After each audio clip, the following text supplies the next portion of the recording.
Is always a momentum is necessary for the film or for the scene.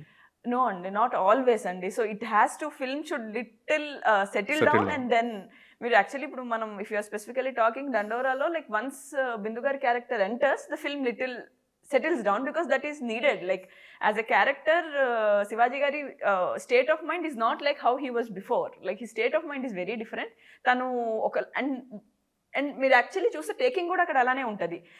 Characters అలా ఇక్కడ ఒకళ్ళు కూర్చొని అక్కడ కూర్చొని that girl is little more vibrant. So ఇలా తిరుగుతూ ఉంటుంది. There are wider shots with longer shots, little more cuts అలానే తీసుకున్నారు. అలానే ఆ సీన్స్ డెవలప్ అవుతాయి. The pace of that entire chunk is different because the film has to little hold and then it should take off. True. కాకపోతే ఆ moment అని అర్థం చేసుకోవడానికి కొంచెం కరెక్ట్. ఈ బ్యాక్గ్రౌండ్ స్కోర్ లేదంటే ఏదైతే క్యారెక్టర్ ఎమోషనల్ డెప్త్ ఇవన్నీ కూడా చాలా అవసరం. అది చాలా తక్కువ సార్లు మనకి అది ట్రాన్స్లేట్ అవుతూ ఉంటుంది ఆన్ స్క్రీన్ టు ఆడియన్స్ కి.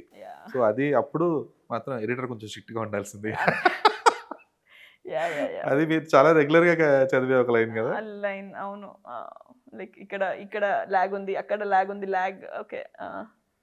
ఐఎమ్ ష్యూర్ లైక్ ఇది వెరీ కామన్ గా వాడే వర్డ్. వాళ్ళని వెళ్ళి పర్సనల్లీ అడిగి why did you use that line అంటే వాళ్ళు ఇంకొంచెం స్పెసిఫిక్ చెప్పగలరు. బట్ ద పెరిఫరల్ లెవెల్లో వాడే వర్డ్ ఈజ్ లాగ్.